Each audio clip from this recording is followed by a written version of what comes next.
Hello, welcome to Party Select, the podcast where two dudes and a guy who's their friend talk about the best thing there is, and that's video games, baby. Specifically, video games in 2001. Ooh. I'm Kyle, I'm your host. I'm joined by Shay up top. Hey, Shay. Hello. And Cody in the middle, the meat of the sandwich. Ooh. I'm always calling you the meat to my sandwich. It was my nickname in high school. the meat. Makes me think of my wife and I watch a lot of Guts, Nickelodeon's Guts, when we're drinking. And it reminds me of the nicknames that they come up with for the kids. Next we got Cody the Meat. Taking on volleyball bungee cord. That sounds like the naming convention for our old podcast, Cody, where we would each just pick a noun, or like one person would have an like an adjective and then a noun and then something else, and that was the name of every episode. We decided at the end that it was like imagine, SEO. yeah, the SEO was incredible, off the charts with those. So good. What a good idea. Hey, we're here to talk about video games, like I said at the top, specifically video games from the year 2001, banner year, the first a year official into the millennium. Yep, a year after the millennium commencium. The actual start of the millennium, technically, right? Yeah. Well, it depends. You started year one. We had this conversation. Go ask a nerd. Yeah. Yeah, the three of us had a conversation about how to do the decades. Does it start on the 1 or the 0? Right. It was a whole thing. Turns out no one has real answers anymore. Yeah. Much like everything on the internet, if you have an opinion, you will find something to confirm that opinion. Mm-hmm. That's right. You can't actually learn anything online. No. Everything is permitted. So what we've done, the three of us goons have gone onto the Wikipedia release page for not gooners, goons, just goons. We left the ers behind. I don't want to be associated with that. You don't even want to be goon adjacent? Like a goon, like a Joker villain? Like the Goonies? No, like specifically like thugs, like goons. Right. Oh, okay, yeah, sure. Old school comic book style. Right. We are off guys, the rails I'm early. telling you, the SEO is going to be so good. We went to the Wikipedia page of video games that released in 2001, scrubbed it clean, found the games that we wanted to nominate. But that's our long list. And then what we'll do is we'll take the long list. We each get to save a game that we feel very passionate about for the short list. And then we start cutting stuff. We want to get down to 15 games on the short list. And then the conversations really start happening. The trading, the arguing, the bartering happens. And then we get a top 5 and magic happens. Before we jump into the long list, though, we do have sort of like a little bit of a table setting. We're going to go through some honorable mentions from the year 2001. These are games that either we didn't feel like they really were in the spirit of what we were talking about because they're like re-releases of games that happened before, or they're games we have not played before but know they carry a certain gaming culture cachet, that they are parentheses important to video games in some way. So we're going to go ahead and list off some of those honorable mentions first. Starting with Baldur's Gate Dark Alliance. This one is one I'm sad I have not tried before, the first Dark Alliance game, especially having played Baldur's Gate 3. And I mean, I have my problems with that game, but it's clearly a terrific video game. It would be nice to like know how the lineage, where the lineage started with Dark Alliance. Black and White was the first like God game, sort of colony builder, sort of playground God game. I've played some Black and White. I have a friend, a high school friend that was like a hardcore Black and White person. And I've played some, but not enough to like justify it. But it's very cool concept. I know the Michael Jackson song, but that's as far as it goes for me. Also good. Yeah. Also good. Another honorable mention, Burnout. I think Burnout Paradise is really the one that people think about first when they think about Burnout. But obviously the first one, it's all about crashing cars, racing cars, destruction. Not enough of that. Not enough of that. It hasn't been since. Yeah. Fusion Frenzy. That was a big party game on the Xbox. Half-Life Blue Shift. That was I think it was the first expansion to the original Half-Life, like story expansion. I think it had some extra multiplayer maps and stuff.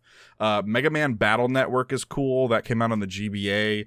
That was like one of the first games I ever remember having it's like turn-based sort of, more like kind of an ATB system, but it has 3 lanes that you can be in and also 3 columns. And so you're kind of like real-time switching between the lanes depending on when the attacks are happening and stuff. So it's kind of like a weird... I've seen a couple games emulate that since Battle Network. Okage Shadow King is sort of a... I hear this thrown around in circles of people who really like Persona and like those styles of JRPGs, like party-based, kids being dragged into an alternate reality worlds, or like worlds intersecting, kind of like that kind of trope. I hear this talked about in those circles a lot.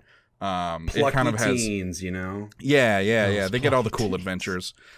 This one has a little bit more of like a Tim Burton-esque art style.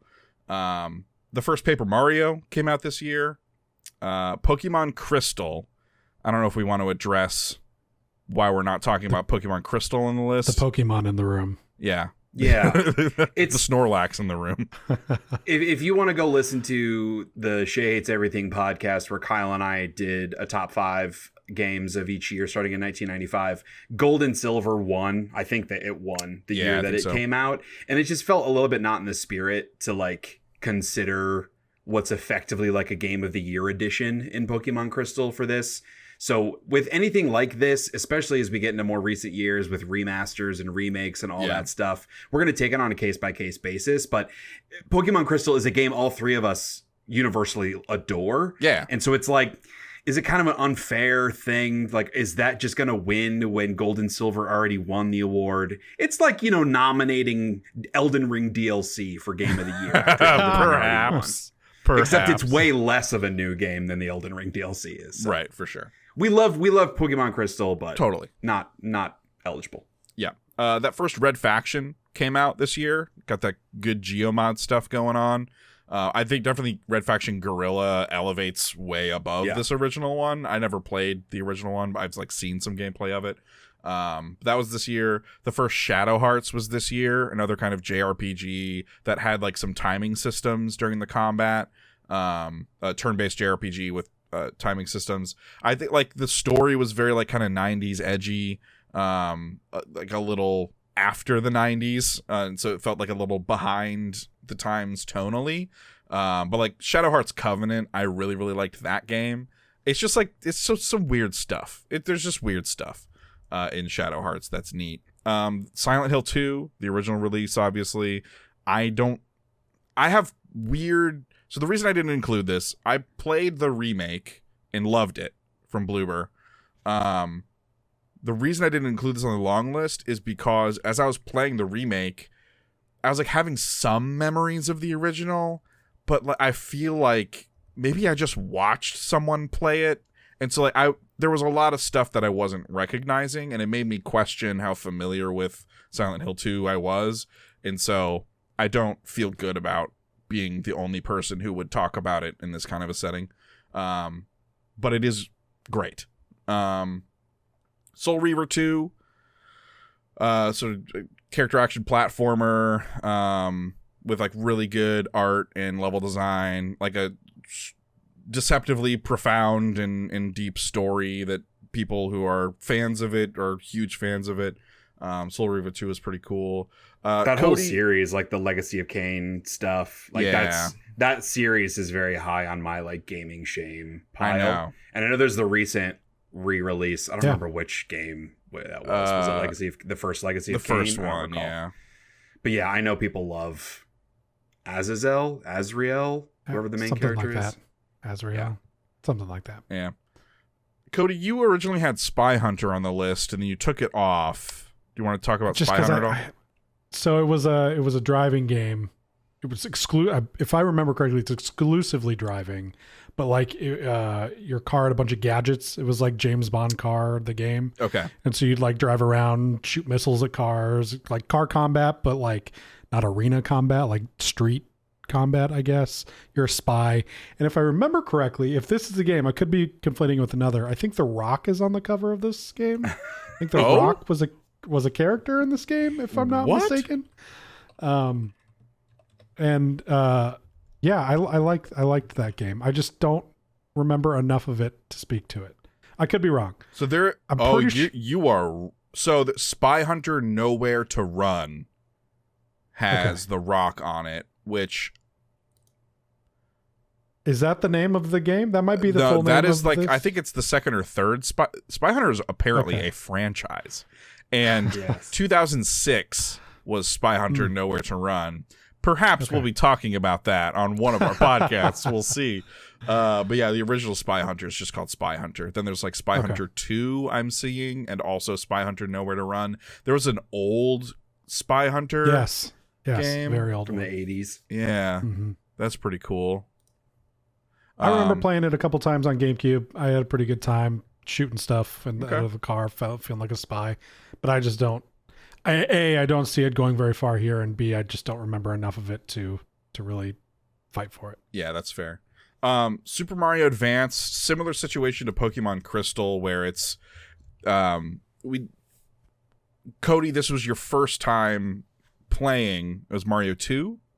Yeah, Super Mario Bros. 2. So this is the way you played it for the first time. So we kind of went back and forth, like, do we include it, do we not? And again, it's kind of comes back to that, like, what's the most interesting conversation to have? And it's the most interesting conversation for us to have is going to be about new, unique experiences a majority of the time, but again, kind of case by case basis.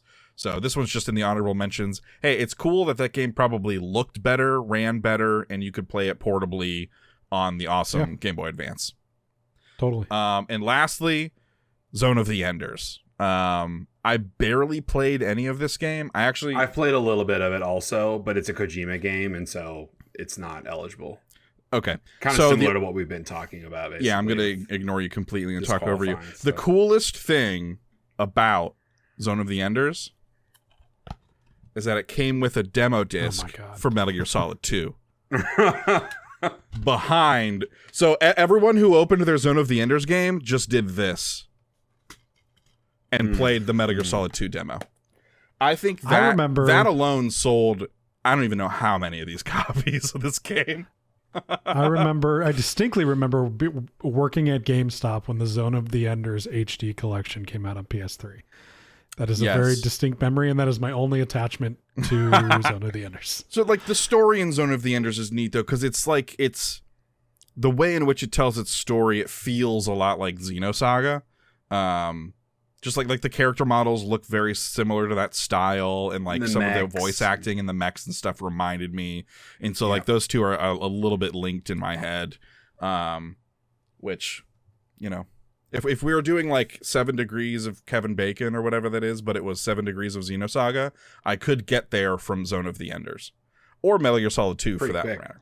Yeah. All right, those are our demo discs, man. I know, dude. I've been collecting some demo discs.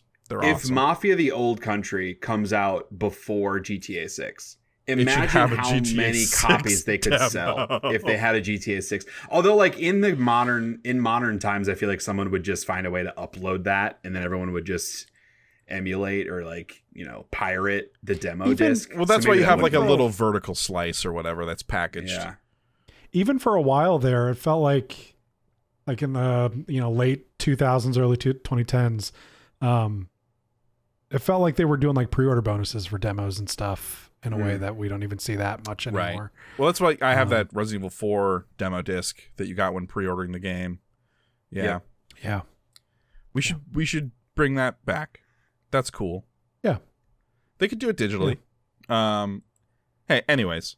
2001 video games, anyone? Those were our honorable mentions. Hopefully, like, so the main reason we do that is a little bit of a warm up to be like, hey, this is the point in time in which these games were coming out. These are some of their contemporaries that they were up against. But also to kind of cover our asses to be like, if one of these games is your favorite game of 2001, now you don't have to leave us a hateful comment saying we forgot your favorite game. We said it out loud, so you cannot be mad at us. That is the rule. That's right. Exactly. All right, let's go ahead and start on the long list. We're gonna go down all of the games so everybody gets a chance to have their time to shine. We'll talk about what the games are, what they came out on, who made them. We have Metacritic / game ranking scores for all of these games, just as like a fun little factoid. Worth mentioning before we jump in, for those listening to the audio version, if you want to head to the Party Select YouTube channel, we've got a spreadsheet open with all the games where you can follow along visually if you so choose. Yes. Always got to be plugging, That's really good. God, it's like a marketer or something. You don't need to make that joke every time. It's fine. God, it's like you remind me like you're a marketer or something. All right, the first video game on the list, because we have it alphabetical in no other order, just alphabetical. Advance Wars on the Game Boy Advance, developed by Intelligent Systems, published by Nintendo. This has a Metacritic of 92. Next up is Conker's Bad Fur Day for the Nintendo 64, developed by Rare, published by Rare, and also has a score of 92.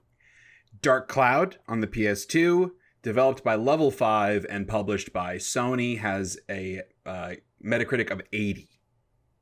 And the first Devil May Cry was also this year on the PS2. This was developed and published by Capcom, and it has a 94. Shoo. Yeah. Up next, we got Dynasty Warriors 3, released on the PS2, developed by Omega Force and published by Koei. This has a 78 on Metacritic. Okay. Final Fantasy X, coming out on the PlayStation 2, developed by Square and published by Square, has a 92. Golden Sun on the Game Boy Advance, developed by Camelot Software Planning and published by Nintendo, with a score of 91. Gran Turismo 3 A-Spec for the PS2, developed by Polyphony Digital and published by Sony, with a score of 95.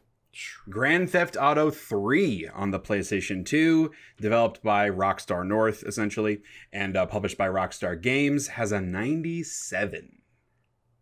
Halo Combat Evolved on the Xbox, developed by Bonge. I believe they are making the upcoming French Marathon. Yeah, they're a French studio. Bourgeois? Bourgeois. Published by Microsoft Game Studios, also with a 97.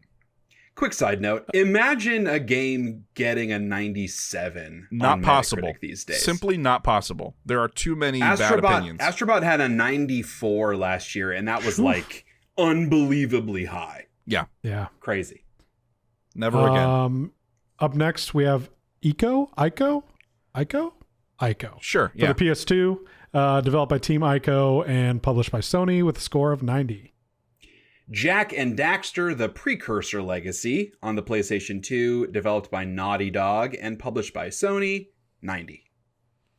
James Bond 007, Agent Under Fire on the PS2. It also then released a year later on GameCube and Xbox in 2002. Developed by EA Redwood Shores, EA Canada, and Savage, sort of co-developed there, and then published by EA. This one has a score of 72. Luigi's Mansion, released on the GameCube, developed by Nintendo EAD and published by Nintendo, score of 74. Max Payne for PC, PlayStation 2, and the original Xbox, made by Remedy and published by primarily Rockstar, has an 89. Metal Gear Solid 2, Sons of Liberty on the PlayStation 2, developed by Konami Computer Entertainment Japan, published by Konami, with a score of 96. Onimusha Warlords, released on the PlayStation 2, developed and published by Capcom, and has a game rankings of 84. Yeah, it did not have a Metacritic.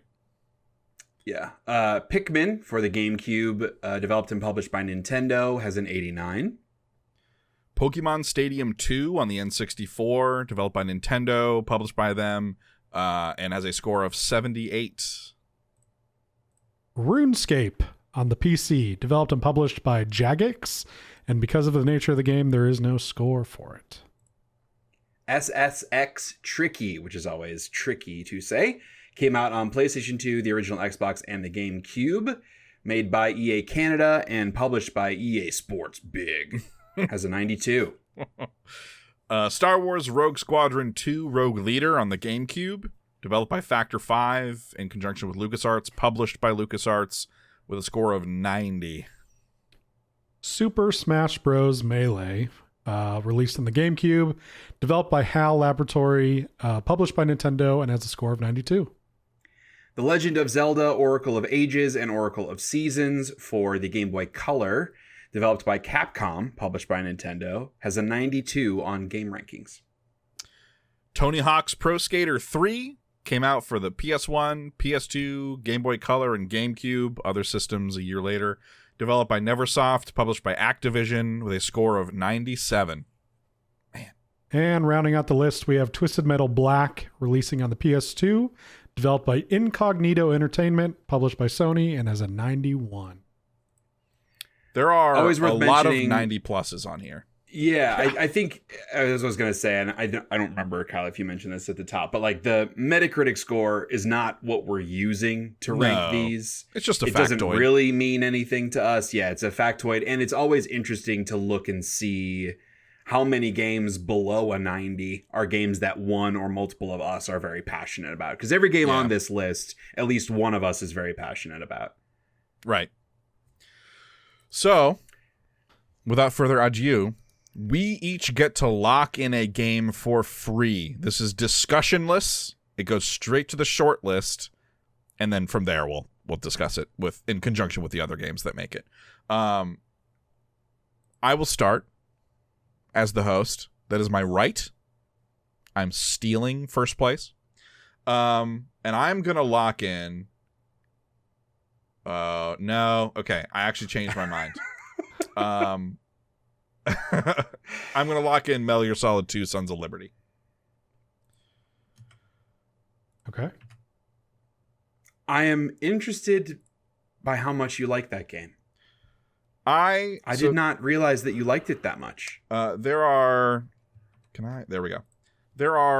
complicated feelings about Metal Gear Solid 2 that I'm sure I will get into when comparing it to other games. Mm-hmm. Okay. Let's just go vertically. Cody. I am locking in Halo Combat Evolved. Okay. Solid. I am going to lock Super Smash Bros. Melee. Okay. I very much love that game. It is easily in my top 5 most games, or like most played games. Okay. I think that makes a lot of sense. All right, now we go. We're gonna do some rounds of cutting. I really cutting. wanted your approval. Okay. We're gonna go through some rounds of cutting. We'll just stick to the same order. Okay. I would like to cut. Be a gentleman. These all feel bad. I would like to cut Twisted Metal Black. Yeah. I know, Shay, you put it on here. So I did. I have a lot of games I have a lot of games I put on here that are games that I really like that aren't necessarily games that like I think gotta be in the top 5. Twisted Metal Black is one of those. Kyle and I have talked on the Shay Hates Everything podcast as we did the rankings of those years, specifically about Twisted Metal 1, 2, and 3. There are a lot of pros and cons. Frankly, a lot of like mixed memories around those games. Yeah. I don't think Twisted Metal Black is the best Twisted Metal game, but I think it's among the best Twisted Metal games. I remember not liking Black. Really? Yeah. I could not tell you why, but I have this a negative association with Twisted Metal Black in my brain. I remember seeing it for cheap on a store shelf and being like, it's still not worth it. It wasn't like a reboot, but it was a little bit of a reboot. Like they changed a lot of the character designs and personalities, and their stories were very different. But I really liked that. It kept things fresh as someone that had been playing every Twisted Metal like every year, every other year since they had been coming out. But yeah, it mostly was just like a leveled up graphically version compared to previous Twisted Metals. Okay. But not a game that, like, it's not stand out enough for me to be super passionate about it on this list. Okay. Awesome. Well, then we don't have to fight about it. Thank you. All right, Cody, your turn. Yeah, unfortunately, which is a rarity for me. I feel like a lot of my games I'm not going to put up as much of a fight about. Unique to this year. I'm going to take advantage of that. Never again. I'm going to enjoy it while it lasts. There is a reason I put Super Smash Bros. Melee on the short list as my pick. Oh man, let's see. Yeah.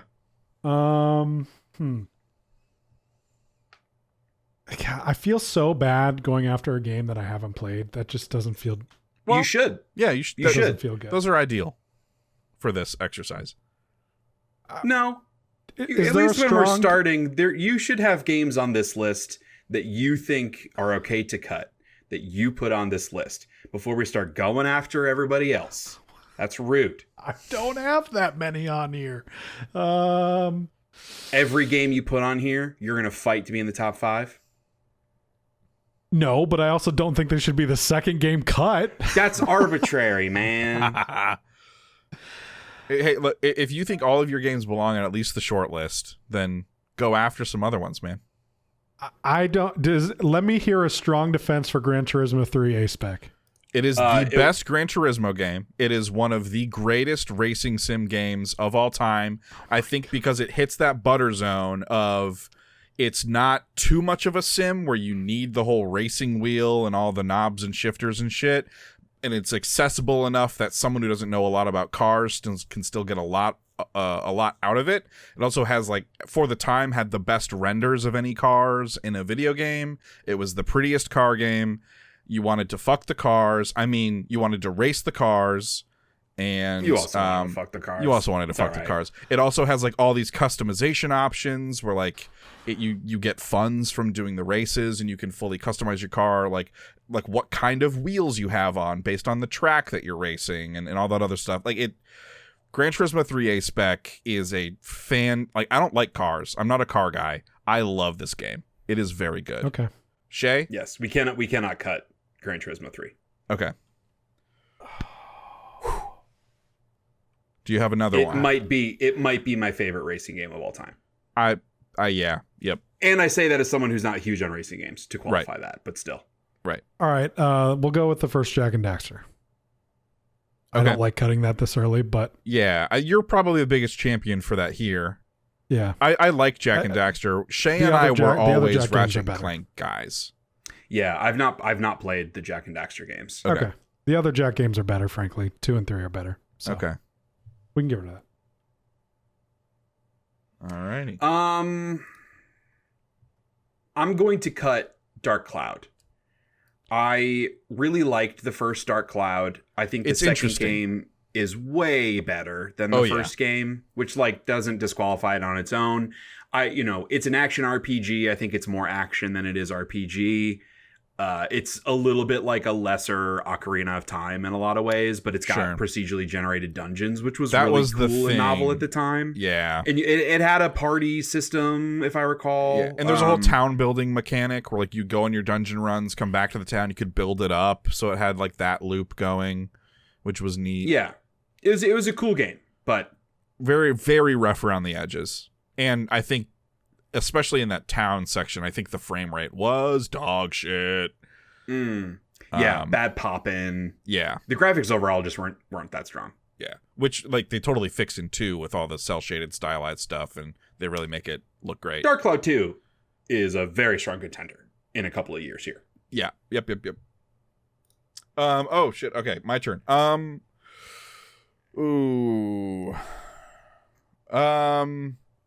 Okay, I'll go after one of mine, and that's Conker's Bad Fur Day. I think I was the one who put that on there, yeah?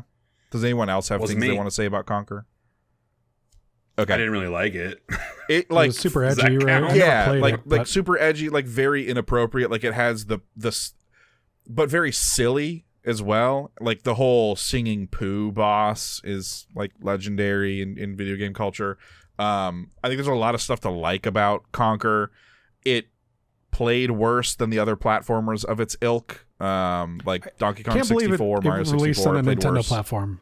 Yeah. Like, can you imagine a game like this releasing exclusively? That's a weird, like tonally for that system, it made very little sense. Like it belonged on something more like a PlayStation or an Xbox, which I think is why I think the second Conker game was an Xbox exclusive. I believe it was.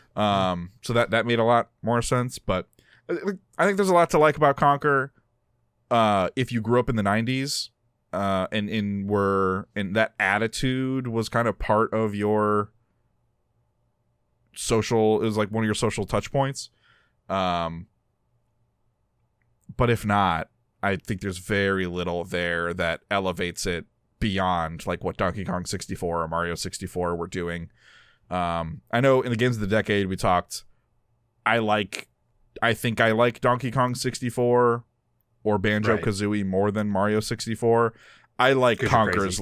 Yeah, I know. I like Conker's less than any of those in terms of how it feels as a platformer. So, bye, Conker. Cody. Get conked. I gotta eliminate some real dog shit here. Oh. Some real dog shit. Final Fantasy X gotta go, right?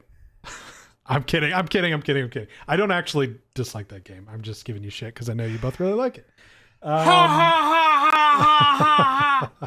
So you don't dislike the number one game of 2001? Good to know. Like it's not even close to the number one game? I'll tell you while I haven't played, I have seen a lot of, and I have an opinion on at least, is Ico. That game's just an escort mission. Yeah. That was going to be my cut. I really like Eco from a like games history perspective and sort of the route that like the team Eco has taken in their games over the years. But yes, it's escort mission, the game. I think its sort of story is very powerful. And just with like loss and relationship and stuff and companionship. But it establishes not that much fun. Yeah, and it establishes a very unique art style and direction for them that carries through all of their games. Beautiful art direction. Yeah. And like Shadow of the Colossus, one of my favorite games of all time. Yes. We would not have Shadow of the Colossus without Eco. So yes. It gains some pity points because of that in some aspects as well. Some forgiveness, I should say, because of that. But yeah, it is systems wise, it is a glorified escort mission for sure. Well, since you went ahead and took the sword to Eco, I would love to hear a defense of Pokemon Stadium 2. That one's not me. I don't have a strong one. It's Pokemon. That's its strongest thing it's got for it. It's a better version of Pokemon Stadium 1. The mini games are great. There's not much as other than it's Pokemon. I've never been passionate about non-Game Boy Pokemon games because I really do. I do like Pokemon Stadium 1. I did not play as much of Pokemon Stadium 2, and it might just be because I got my fill. Sure. It's kind of the same thing. Yeah, I mean, it has the Gen 2 Pokemon and stuff in it, obviously. Right. It's got like Lugia and Ho-Oh and stuff. But the thing that always bothered me about the Stadium games was like you couldn't bring all the Pokemon in. They only did so many of them. Mm-hmm. And that never sat with me all that well because like the whole ethos behind it's you got to catch them all. You're telling me I can't use all the ones that I've caught? You're crazy. That's a bummer. Make a second cart or something. Yeah. No, I'm good. We can get rid of that. Okay.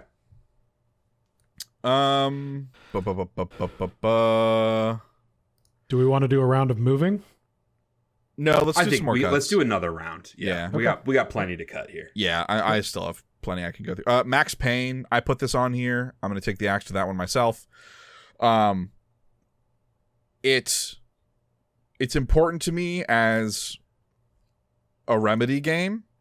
It's important to me as like it's that he's just Sam Lake. Like it's just his face, and that's funny. It's also important to me because bullet time is one of my favorite shooter mechanics in any game. And this one did it first and has kind of done it best in a lot of ways. It's still really good. Bullet time in Max Payne. But it's very, very rough around the edges, which is to be expected of a lot of games in this era that were trying new things anyways. But yeah, I mean, beyond those core things, I don't care much else about it. Like, I don't really care about the story of Max Payne all that much. It's mostly about that one mechanic that I loved and how it has perpetuated through video games since, and then also kind of Remedy cutting their teeth a little bit on some of the narrative and gameplay system stuff. So, alrighty. Sea Dog. While I like it a pretty good bit, I don't think it's aged tremendously, and frankly, there are a couple, well, really just one sequel that I think is better. And of the games I have left on here that I care about, this is probably the lowest. Luigi's Mansion. Okay. I like Luigi's Mansion. I'm not like crazy about it, but I am. I like the setup, and it like Mario Ghostbusters somehow makes a lot of sense. They made it make sense. There are a lot of problems with it. Like it's a new sort of more 3D Mario experience, or Luigi experience, I guess. Right. I just don't see it. I don't have a passion to fight for it to be in those spots. So yeah, they've never been like my favorite Mario universe games. Yeah, I think it's a really cool concept, and it's like a super fun style, but it's not. It's just not a game that I ever like fell head over heels for. Yeah. All right, Shay. Yeah, I am unfortunately am going to cut Star Wars Rogue Leader Rogue Squadron 2. This is a game that back whatever, I don't remember what year the first one came out, but it was like really borderline for Kyle and my's top 5, and we were looking ahead at the sequel, which was a better game than the original, just to see like, okay, when did it come out? Is that one going to have a shot? We saw that it came out in 2001, and we're like, no, that one's not going to have a chance either. Yeah, and it doesn't. I do really love this game. Yeah. The space combat is very satisfying. It's got like all the Star Wars flair that you want. It's just, this is a case of there's just better stuff. Like, there isn't really anything I would point to in this game that I think is like not fun. Because this one, but there's just was this the games. first one that had some on land sections where you play as Luke running through some stuff? The third one has them too, but does the second one have any? The third one is my favorite of them, for sure. Yeah, I would agree with that. I want to say 2 had like a Luke on land section, but maybe not. I don't think so. I just remember that you can, like, it's pretty short, but then you can replay, like, each mission has a dedicated ship. Yes. But then you can replay any mission with any ship. Yeah. But I don't remember on... Is it 2 or 3 that you would put on your 3 Boba Fett helmet and blow a fan on your face? Yeah. I would make a pile of pillows that I could straddle like a speeder bike. I would put a fan in front of my face and put on my Boba Fett helmet and play that Endor level where you're driving the speeder bike through the Endor forest in first person. Pretty cool. I mostly tell my friends that in confidence, but now it's on the podcast. Hey, after cutting that one, it hurts a little bit. I would have brought that up when we talked about 3, so it's okay. I don't think it's... Yeah, I think it's okay to leave 2. It sucks to cut that one, but I don't think it's going to make it. Yeah, because like I also feel like that is peak us loving Star Wars like the most around that time frame. I feel like that was prequels era.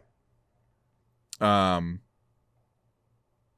so I feel like part of it is just it's Star Wars, baby. There's a little bit of that, I think, that we gloss over some of the rough edges. No, I think it's a good game. I yeah, think that but that's what I'm saying. Combat, like, that's why I want to keep it around, but I'm stopping myself because I'm recognizing like I'm probably elevating it more than I should. Yeah, like if it wasn't Star Wars IP, it would just be like a good space game. Yeah, you're probably right. Yeah, but it is Star Wars. It is. It sure is. We should keep some. I feel like we already have less than 15 games left. Yeah, I think we might be right. About 14. Yeah, so 14 1, left. 2, 3, 4, 5, 6, 7, 8, 9, 10, 11, 12, 13, 14. So we only need to cut 2 more games. So let's go ahead and start moving stuff over. I will nominate. Well, I guess let's do the easiest ones, right? It's like Final Fantasy X is an easy one. Gran Turismo 3, given what we said about it, should stay. Yeah.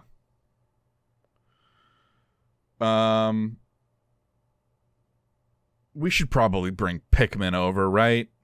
Pikmin and Tony Hawk were the other 2 that kind of jumped out. I would say we should keep SSX Tricky. I don't know how you guys feel about that one. I'm not passionate about it. I'm not.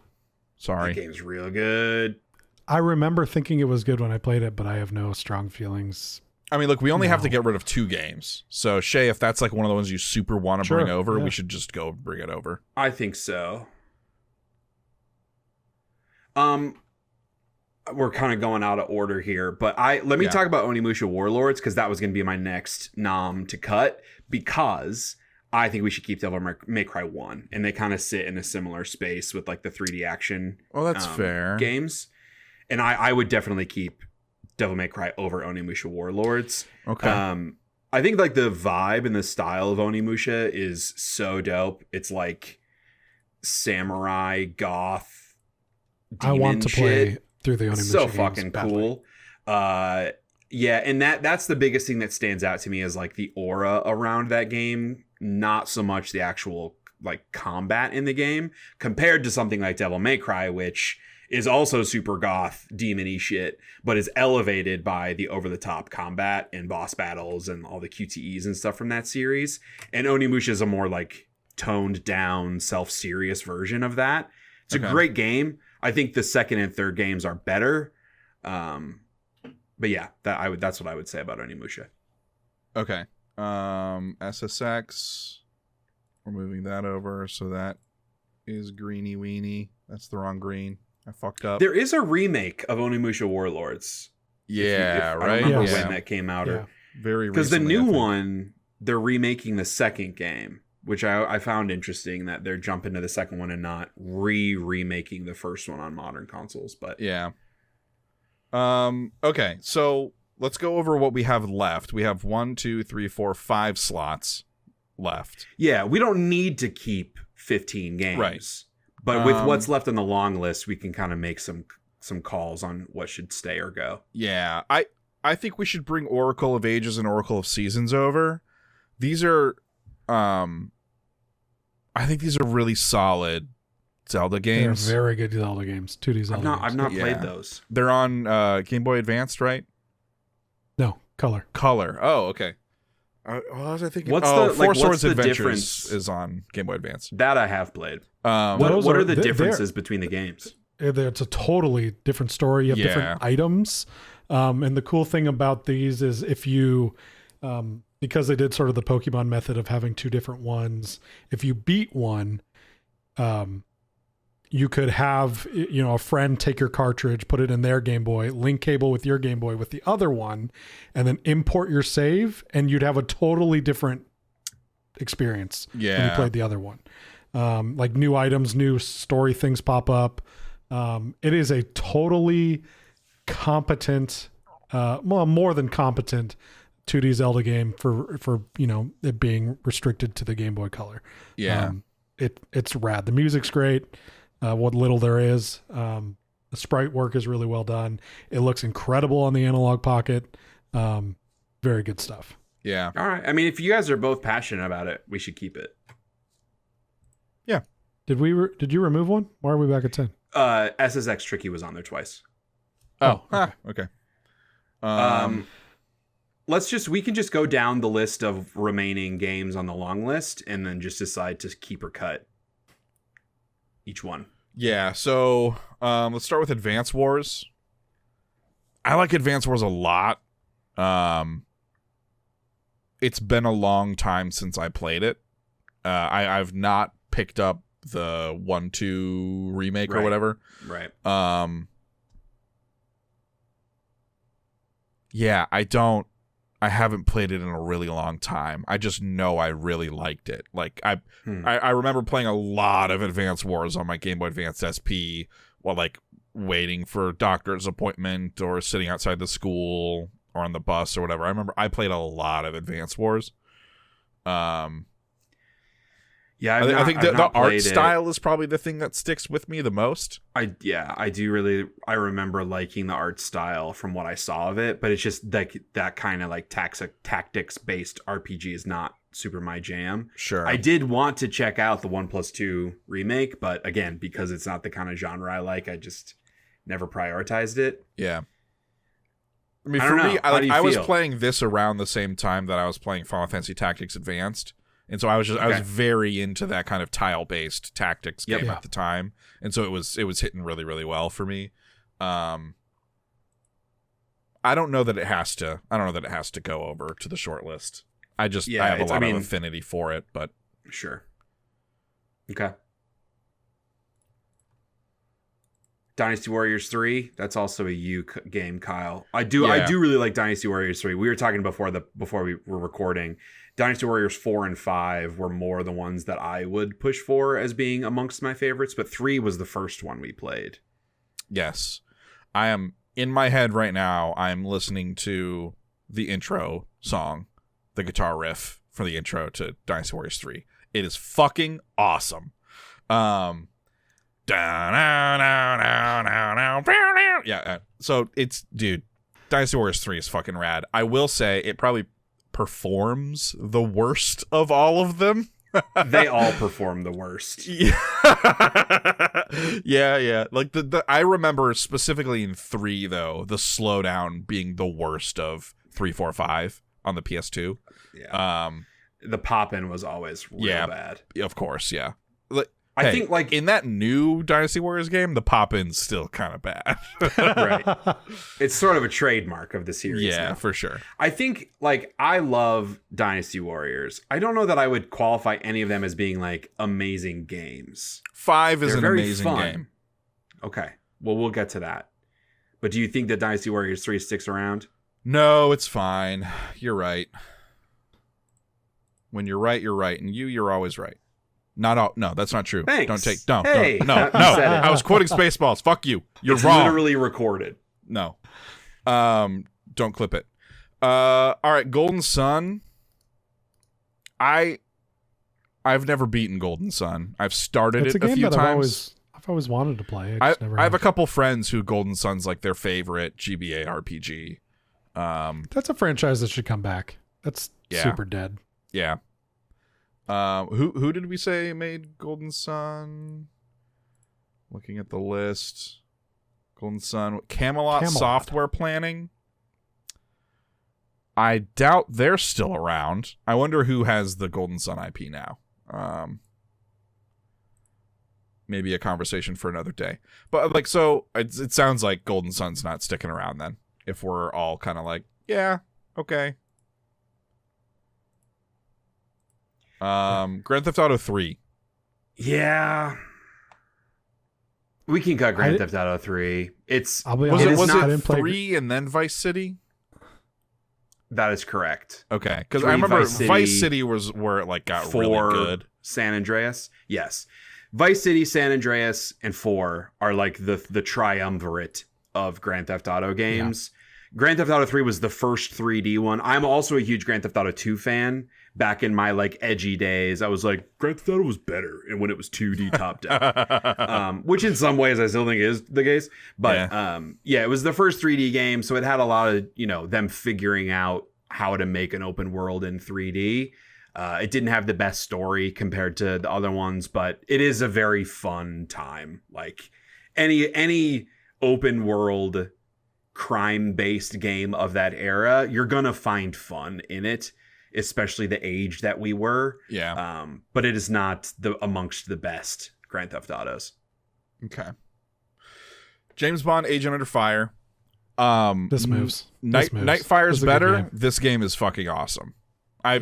We just have not had a good opportunity to talk about it yet, but this game fucking rules. Agent Under Fire is very, very good. Hey, you can check out the Shay Hates Everything podcast for when I played every James Bond video game since GoldenEye. And if you want to listen to Kyle talk about James Bond video games for like an hour and a half straight, yep. Who wouldn't want that? I listened to him and I had to act interested.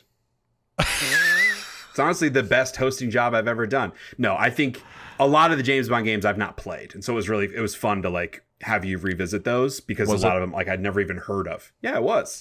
Okay. I'll say as a viewer. Oh, I'm sorry, oh boy, little brother, that I was teasing you. Oh, that's what it was. You've never done that before. Watching you play through those was a lot of fun. To learn like the good and bad ones. It was a good time. There are a few bad ones. Yeah, let's not talk about your GoldenEye take. We don't need to go there because it's I was more thinking about 007 Racing. It's a racing. Yeah. All right, the last one that we've not talked about is RuneScape. I kind of think this goes. I really like RuneScape. Goes to the short list? Goes as in yes. Advances. Okay. Thank you. Yeah. Yes. Like old school runes. Like obviously now it's called old school RuneScape, but I'm referring to it as when it released. Playing RuneScape, I have some fantastic memories as I do with like early WoW and, you know, those early sort of online games, specifically when we were in high school. We were at one time at band camp. I remember we were all at band camp. We all went to the computer lab at the university we were at and all played RuneScape. The whole drum line. Man, the way that like leveling up works and the stats, I've always loved that grind, in baby. An RPG, the grind was so good. I love in an RPG where you level up just by doing things. Like whatever that you're Oblivion doing, you get remaster. Yeah, maybe announced tomorrow. It's very similar to that style. I love that, and like it's very unique. Obviously, not unique just to RuneScape since it's in Oblivion, but it was a unique approach to an MMO. Yeah, it was great, and I have a lot of affinity for RuneScape for sure. So. Dope. Okay, we have 12 video games, and we need to have 5 video games. So let's talk about the short list. Right off the top, it doesn't sound like SSX Tricky is going to make it because you guys don't seem have a ton of affinity for it. Yeah, sorry. In an era where like extreme sports video games were becoming very popular, on large part due to the success of Tony Hawk's Pro Skater, I think SSX Tricky is amongst the better, extreme sports games. It's a downhill snowboarding game, but it's got really good flair. It's very clearly trying to mimic the attitude of the Tony Hawk games. Very funky. But the graphics are way more cartoony and goofy, which I really liked. It's got a killer soundtrack. The tricks are very fun. And I liked, because like Tony Hawk, you're kind of just like put on a level and you just go around it and do whatever you want. And like translating that to more of like a downhill approach where you can pick routes and you're doing different tricks, like, but you basically are on a timer because you have a starting and an ending point. Yeah. I thought like freshened up a lot of that like high score gameplay. Okay. Sure. So yeah, it's I think the first SSX game is also good. Tricky, I think, is the best in that series. Okay. And like probably my favorite of the like downhill style games. Okay. But apparently it's not good enough. Some would say it's in the top 12 of 2001 video games. Some would. Cody, do you have one that you'd like to cut? Or talk about cutting? Not really. Okay, I guess we're done then. Okay. Maybe we just make it a top 11. I shouldn't have phrased it like that. I'm the host. Cody, you need to nominate one to cut.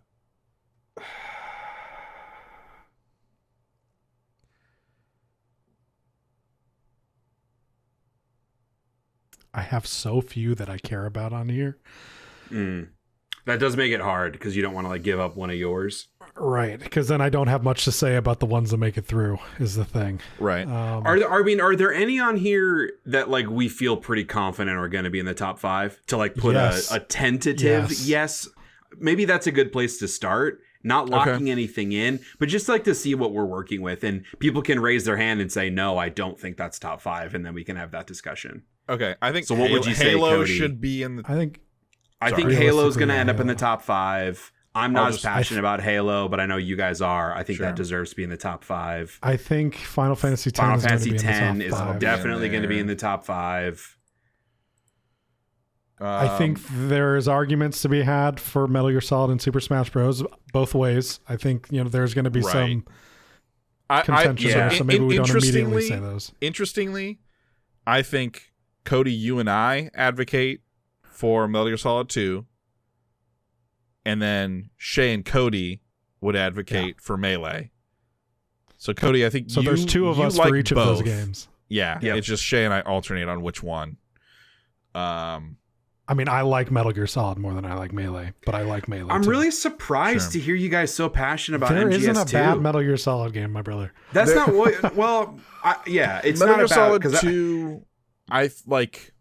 There's the theory that like some people prefer the evens and some people prefer the odds, and that tends to be how things are delineated. I just know, again, not as someone who has a great affinity for Metal Gear Solid, but someone who has played a good chunk of most Metal Gear Solid games. I just thought the Raiden stuff sucked. Raiden. I will say, my appreciation for Metal Gear Solid 2 didn't really start until later, when I was like watching Dan Reichert and Drew Scanlon play it on Metal Gear Scanlon, and how having it laid out for me a little better, because I think 2 is the most confusing storyline wise of any of them. It's the most convoluted. But like once you have it laid out for you, I appreciate everything it's doing so much more. And like looking at what the other games of this era were doing and what Metal Gear Solid 2 was doing from a technical perspective, we talked about this with Metal Gear Solid 1 as well. I think like these early Kojima, like up through 4, I think in terms of a technical level of what other games were the benchmark for at the time, his games are always. You mean in terms operating of above systems, like the sophistication of the systems graphically? I think he's always doing something a cut above, and so I think they're important in that way because they're pushing things forward, regardless of how you feel about the storytelling and stuff like that. But so I think there's a lot to appreciate about Metal Gear Solid 2, but I do have that caveat of I've come to appreciate it more over time. I don't know that doesn't mean anything in a negative way, but it's just worth mentioning maybe as a talking point. I don't know. Yeah, I feel like that means we have to cut it because this is rose tinted glasses only. Like, no modern takes are allowed. This is purely remembering how you felt as a child. Yeah. Okay. Like, I don't think we cut it. I wouldn't lock it. Sure, that's fine. Because I would say the same thing about Smash, knowing how Kyle feels about Smash. I Although that's like a little bit more like group. Like you have a dislike of Melee because of like friends and society. Yeah, but like also, well, I mean, I don't like it. And then I was forced to play it with my friends every time we got always together, makes it worse. which made it worse. But I don't like because it's not my style of game that I like to play. Right.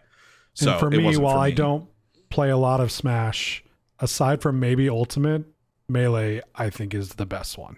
Melee is definitely the best. Yes. Yeah. And I think a lot of people feel that way. Yeah, and there's also like the nostalgia bait part of it that a lot of us grew up playing it. Right. But it's like Melee was the go-to game for my high school buddies. Like we would go to the Friday night football games because we were all in the marching band. We would go to Taco Bell afterwards, sit in the Walmart parking lot, eat tacos, and then go to someone's house and play Smash until 4 a.m. every single Friday night for 4 years. And it was like always my favorite thing to do. When Brawl came out, we still played Melee. Yeah. Like, yep. Yeah. Brawl is fine, but Melee is the one.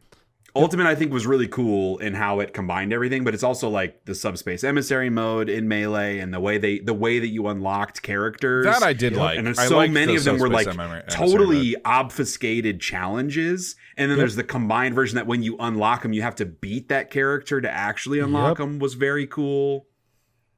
Yeah, I think that Smash is dope. I kind of feel like, well, I don't know. You guys seemed really passionate about it. I would say I think the bottom 4 games are probably 4 that we should let go of, looking at the other ones that are left. Because, like, 3 of the 4 of those are the only games I care about on this list, aside from my lock. Yeah. Okay, well, let's chat about that. Because I know Kyle and I are going to be very passionate about Gran Turismo 3. I think all of us are going to be pretty passionate about Tony Hawk. I don't give a shit about Tony Hawk. Yeah, no? Cody's never. Yeah. I didn't grow up with a PlayStation. I didn't have a PlayStation until deep into the PS2. Are you going to push really hard for Tony Hawk, Kyle?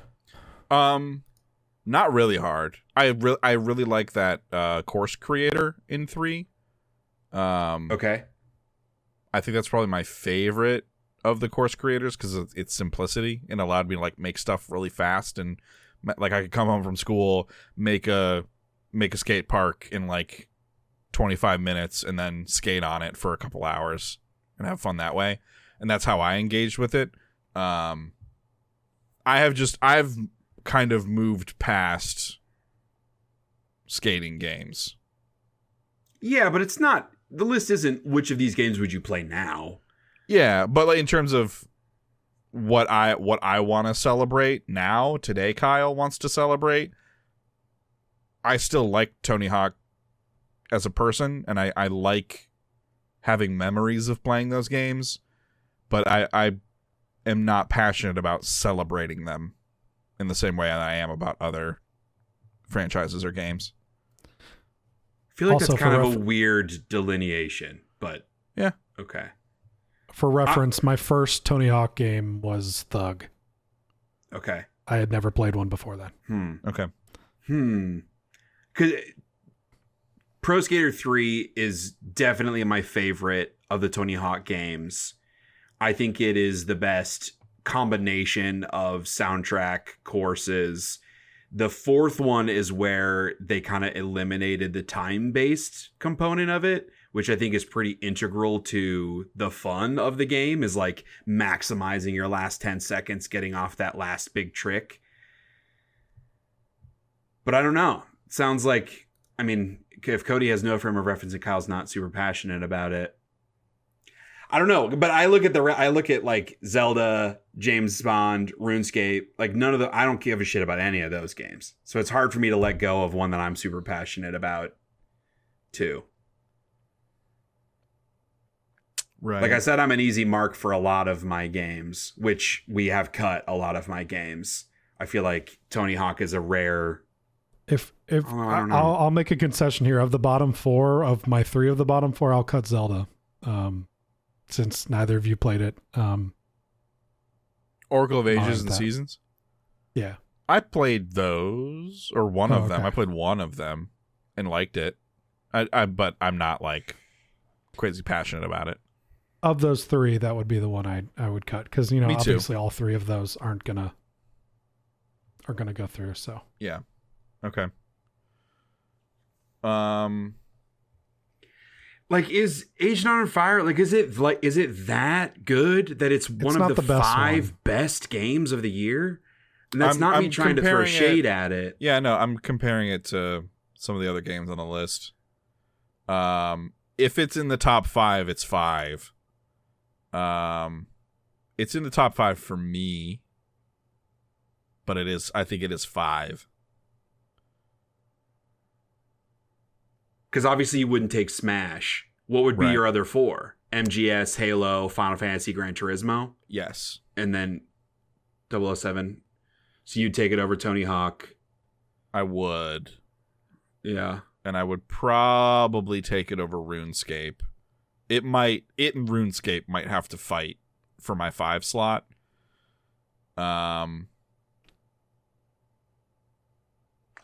So let's talk about Pikmin. What? Okay, I think we can go ahead and cut Pikmin, but okay. I think we should cut either Agent Under Fire or RuneScape, because both of those aren't going to make it, in my opinion. There are too many other games that multiple people are super passionate about comparatively. Cody, what about Pikmin? I mean, aside from it, being what started off the franchise, it unlike anything I'd ever played before, exploring or unlocking the different color Pikmin, figuring out that they had different abilities. I distinctly remember that game scaring the shit out of me when it would become nighttime. Yeah, and you had those guys running around eating all your ones that didn't make it. Like that was a terrible experience. Yeah. But a very memorable one. That art style, the look of Olimar, the like cartoony 3D characters in a very realistic world, was always fun. I know a lot of people aren't super into, especially the second and third one, but I've liked every single one of the Pikmin games. I think they're all great. And I would say probably the first one is my second favorite of the 4. I remember being frustrated by Pikmin a lot. Sure. Because it was a little clumsy, and it was very easy to make, trying to get them to attack when you wanted them to attack and then pull back when you wanted them to pull back was really hard. Yeah. And there were a lot of costly mistakes that could happen. It's nowhere near. They got more and more refined with that as they went on. Right. That's totally fair. Yeah, I do. I have a lot of love for Pikmin because of the kind of game that it was. I'd also never really played anything like that. Right. With the unit based, and it was also just adorable. Yeah. And had a really fun sense of humor about it. That's true. I just think that there are 5 better games. Okay. We can get it. Okay. I'm holding on to what I have left with an iron fist. I'm letting you know that right now. I got to go RuneScape over James Bond. Sorry, James.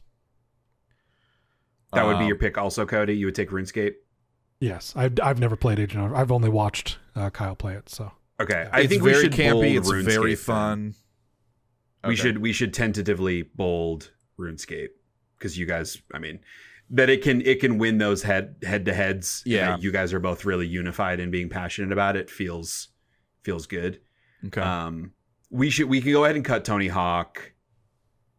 That fucking sucks though. Devil May Cry. I'm not going to get support from Devil May Cry from you guys. I haven't played it. Is the pro? I just bought it. So awesome. I haven't played it yet. I think I'm really going to like it. It's so good. I remember watching Mark come over and play some. Yeah. And thinking, this is fucking cool. It's so over the top and fun. Yeah, man. That sucks. Because you haven't played it, Cody? Mm-mm. Yeah, I've seen it, but I've not played it. Devil May Cry 3. I've not played all of them. I don't think I've played 4, but I definitely have not played 5. But I think Devil May Cry 3 is probably my favorite amongst the series. Devil May Cry 2 is not as good. And I liked the DMC remake, which was a very different characterization of Dante. Right. But the first one, for fans of Bayonetta and any kind of over the top action game, this is the progenitor to so many games like this. Yeah. But yeah, man, because I don't give a shit about Metal Gear. I don't give a shit about RuneScape. But I would take Halo, Smash, Final Fantasy X, and Gran Turismo 3 over Devil May Cry. Okay. And this isn't Shay's top 5. And so with that game being my 5, we should probably cut it. Yeah. Okay. So we have 1, 2, 3, 4, 5. We have 6 games. Yikes. So Kyle, would you take Gran Turismo over Metal Gear? Just curious. No. That's weird. Yeah, totally. Unfortunately, it's what we're doing here. I know. I am with you on Metal Gear. Okay. Is the thing. I have no frame of reference for Gran Turismo though. Would you guys take Metal Gear or RuneScape? Metal Gear. Metal Gear. Then I think we can bold Metal Gear, and maybe we unbold RuneScape for this, like at this point. Fuck. Yeah, you're probably right. I'm not doing that. I'm not saying we cut RuneScape. I'm not doing that. Well, okay. Here's what I'll say. So you're saying we need to then have the conversation of RuneScape's Melee and Gran Turismo. I would take RuneScape over Melee. Here is the issue here, and this is a completely selfish thing, but I have to say it out loud because I'm a third of this podcast. Yeah. I am supporting Halo being on the top 5 because I know how much you guys love Halo. I don't give a fuck about Halo. So that's crazy. If Halo, MGS2, and RuneScape are in the top 5, that is 3 games that I have no interest in thinking about ever again. That feels very bad. So I think that makes it tough. If the list is the first 5 on here, Metal Gear, Halo, Smash, Final Fantasy, and Gran Turismo, that's a list that fucking anybody would make. You know what I mean? Yeah, but that doesn't. There's no spice in there. RuneScape is the spice that makes it interesting. Then would you cut Metal Gear instead of RuneScape? Like that's what I'm getting at. Would you cut Halo and keep RuneScape? I would cut Gran Turismo I wouldn't though. Right. I don't think there is a world where Halo is not on this list. I think we just have to hard lock that one, right? Yeah. But I guess Shay, you say it wouldn't be. So is there one? No. I am saying Halo should be on the list. What I am also saying is Halo should not be on the list because of my support. I'm just not going to argue Halo. Just like I didn't argue Metal Gear Solid in the top 10 of the 90s. Similarly, Final Fantasy X has to be in the top 5. There's no way that isn't going to be there. So okay.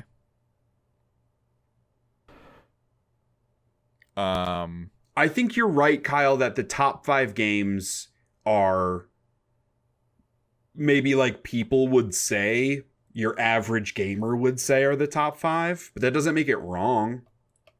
And I feel like we've done the due diligence to get there. Like, I've got no issue if you guys want to take RuneScape over MGS2. I don't care between those 2 games.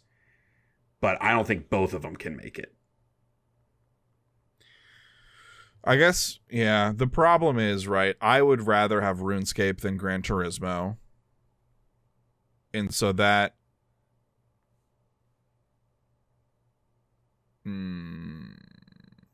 Shay, would you rather have Melee or Gran Turismo? Melee. Cody? Well, Melee, because you don't care about Gran Turismo. Yeah, right. This sucks. Like each of these 3 games has 2 defenders. Yeah. If I look at the top 5 games on this list, they're all different too. It's every combination we could have. Because Melee is Cody Shay, Gran Turismo is Shay Kyle, RuneScape is Cody Kyle. Yep. This is bad. What we've done, the situation we put ourselves in here. This is bad. But look at the 3 games that we've locked. MGS2 is Cody Kyle. Halo is Cody Kyle. Final Fantasy is Shay Kyle. So we're missing a second Shay in those. And that's 3. all I was saying is if we cut Gran Turismo, then there are in our top 5 there are 2 games that Shay likes. Period. Not even like my favorite. Like that makes me feel bad. So you're saying we have to make the math work? No. What I'm saying is when we look at this list, I think the most representative list are the top 5 games that we've got on here in cutting RuneScape. Because you guys aren't going to take RuneScape over MGS2, which is fine with me. I was just about to say I could be okay with RuneScape over Metal Gear Solid 2. I could be okay with that being either one of those games, is what I should say. I would not. Okay. Because like I've not played RuneScape. I don't like MGS2. So I don't have a strong opinion on one or the other. I definitively think MGS2 is the worst Metal Gear game. Like by a significant order of magnitude.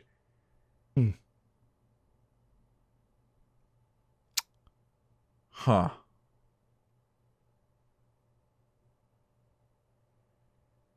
Yeah, you know what? RuneScape over Metal Gear.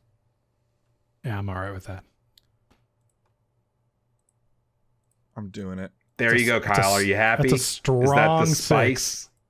It's a strong 6. It is the spice. It is a spice. But not the good kind. I know you guys are hella passionate for it. I just cannot believe that there's a racing game in this top 5. I know, right? That's how you know. That's how you know. It's the best racing game ever made. It's so good. Burnout Paradise is excellent. I still think Burnout 3 is also excellent. Well, it's no Spyhunter. Right? Okay, so our 5, in no particular order: Halo Combat Evolved, Super Smash Bros. Melee, Final Fantasy X, Gran Turismo 3 A-Spec, and RuneScape. I like having RuneScape on there more than Metal Gear. I do. And that's no shade at RuneScape. Nope. It's just funny. I feel like everybody that talks about RuneScape these days talks about it like with an embarrassment about themselves because of how much time they spent playing RuneScape when they were a kid. Sure. Or how horny they got in RuneScape Gen Chat. Yeah, that's where my first online girlfriend was in RuneScape. Yeah. It wasn't a girl, man. That wasn't a girl. Hey, let me pretend. Oh boy. What do we work? Do we work backwards here? Given the, I think RuneScape is 5. I think that the 5 slot would be between Melee and RuneScape, and I think it's between Gran Turismo and RuneScape. So I agree, RuneScape at 5, but I think that's the conversation is between those two. What do you think? Like, Cody? I think Smash is a solid number 3 on this list. And the conversation is about Halo and Final Fantasy, and we all know which one's going to win. Well, I just think given our conversations, RuneScape is 5. What do you think, Cody? Well, obviously, we're comparing it to a game that I haven't played, and I'm only taking your word for. So because of that, I would say it's above Gran Turismo. I don't know. It's hard to say, like, objectively, like, looking at what you do in the games, which experience is better, because they're very different games. But there is something to be said that you guys believe it is the greatest racing game of all time. So I believe that holds some merit. And so I think that's fair to be at 4. Gran Turismo being at 4. Cody, if RuneScape was at number 4, would it make you feel better about Final Fantasy X winning? Here's the bartering. No. I don't care about RuneScape that much. Because here's the thing. Final Fantasy X is going to win. So I'm just like being a nice guy and giving you RuneScape at 4.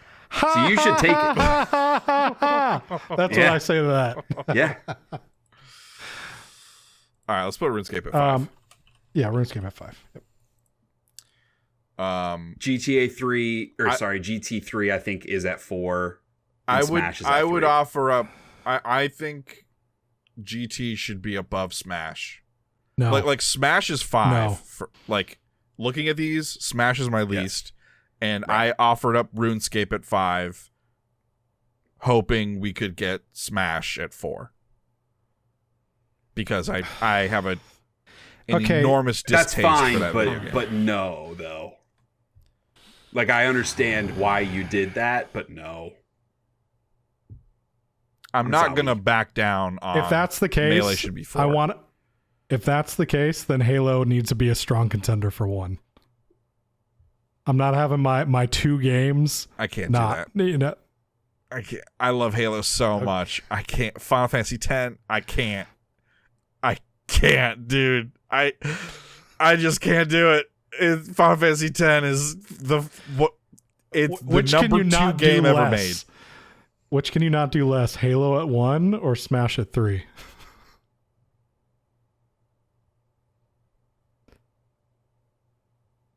Smash at 3. Yep. That's the right answer. Yep. Ugh.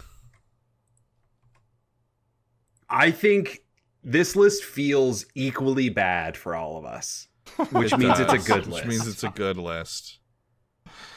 It doesn't feel equally good. It feels equally bad for all Oh yeah, of us. right. Absolutely. Yes. Okay. Let's try it on. Let's try it on. I feel like we got through that not easily, but quickly. But like when it came we to ranking didn't the top really 5. have the conversation about Final Fantasy X versus Halo. So We should, because we barely talked about either of those games. Because to me, like, they're so obviously the top 2 games of the year, even as someone who doesn't care about Halo. Right. Like, what it did for third or first person shooters on console is insane. yes. I think, like, the story of it is also very cool. Master Chief is a very cool character. Pretty archetypal for that era, but I think, like, a well done one of those. My biggest criticism of Halo, the first one, is like, one, the repeatable environments. I think looking at the game is really boring because a lot of the hallways and the interiors look the same. Secondarily, there are some repeating environments. It became a staple of the series and also became more normalized on console in general. But at the time, not being able to ADS, I think, was not fun. I think the shooting doesn't feel as good because you can't ADS on console. That's very subjective, but those would be my 2 big complaints about the first Halo. Combat Evolved's Magnum is one of the best guns in a video game. It is. Period. It is. Period. Yep. 110%. It is very good. I would say all the guns in that game are pretty darn good, but I like the guns specifically, and it feels good to shoot. It's just like straight up. I think first person shooters work better on console when you can ADS. Yeah, but like you didn't know that before then. I don't think there were any ADSing games because the original you could ADS true. In the original Call of Duty, right? Or sorry, I mean yes. Medal of Honor on PS1. Could you ADS in that game? You couldn't in GoldenEye, but yes. Okay. Also, I mean the aiming was very different in GoldenEye and has aged as well. Of course.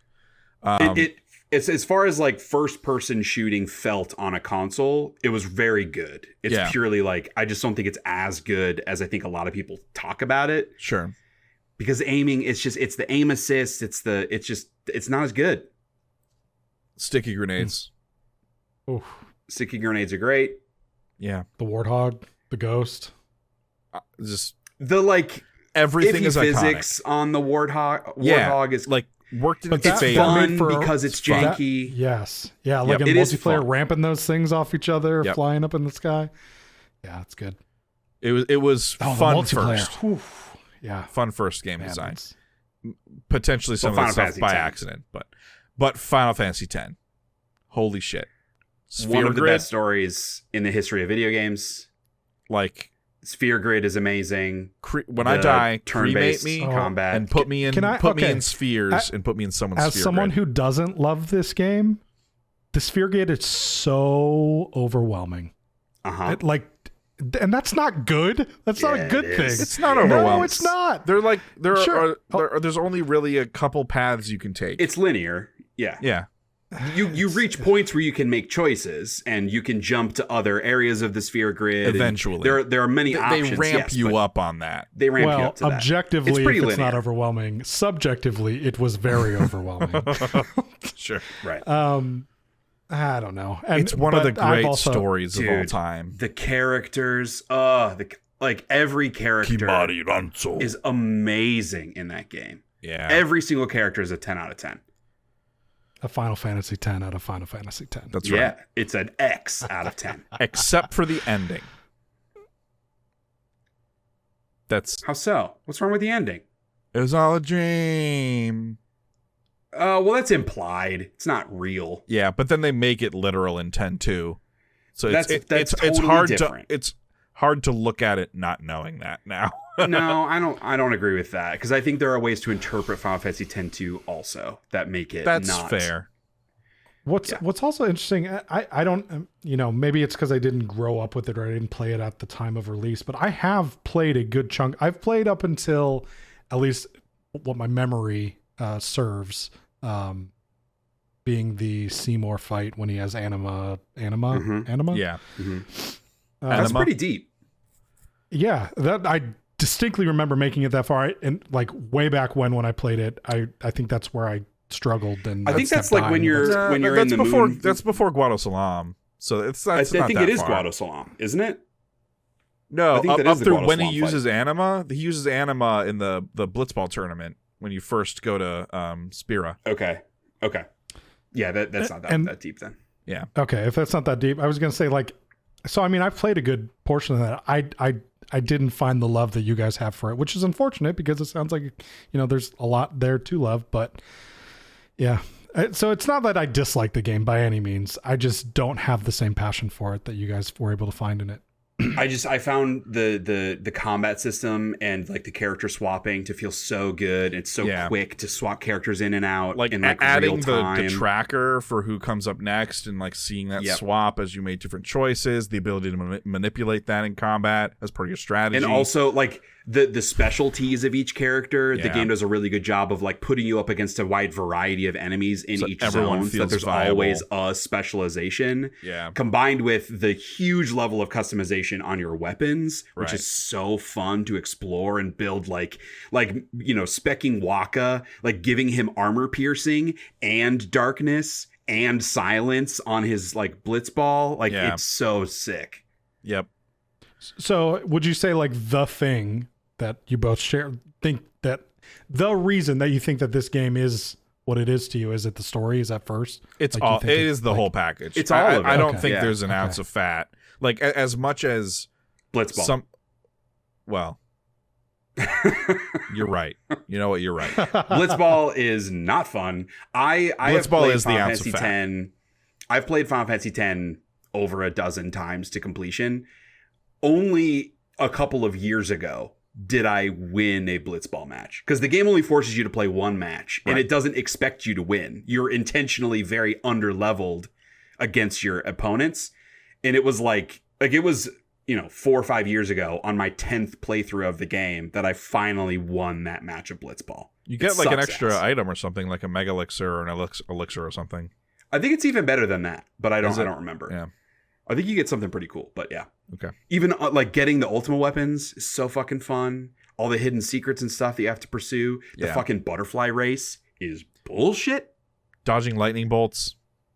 Also horrible. I did find a really good, like, not glitch, but a good like strat of a specific spot where every time you hit that spot, the lightning strikes. So then you can kind of turn off your brain. You just walk forward, jump, and that way you don't have to pay attention. Okay.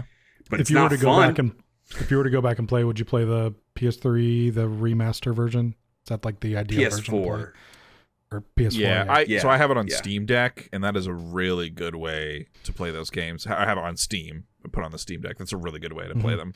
Does the remaster have like the recent Final Fantasy remaster gimmicks stuff. Where you can?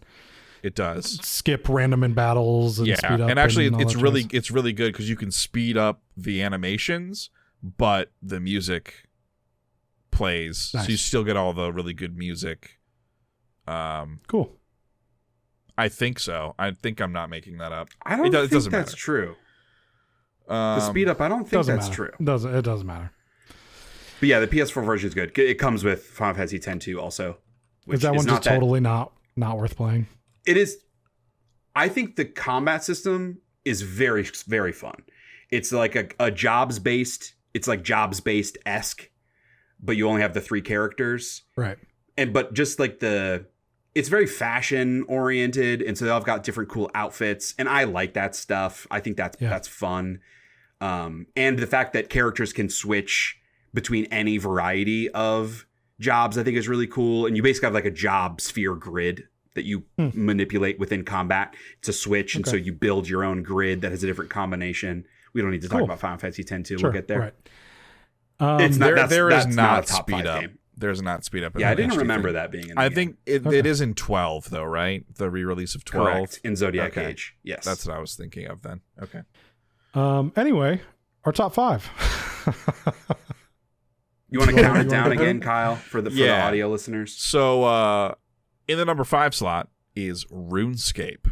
Number 4, Gran Turismo 3 A-Spec. Number 3, Super Smash Bros. Melee. Number 2, Halo Combat Evolved.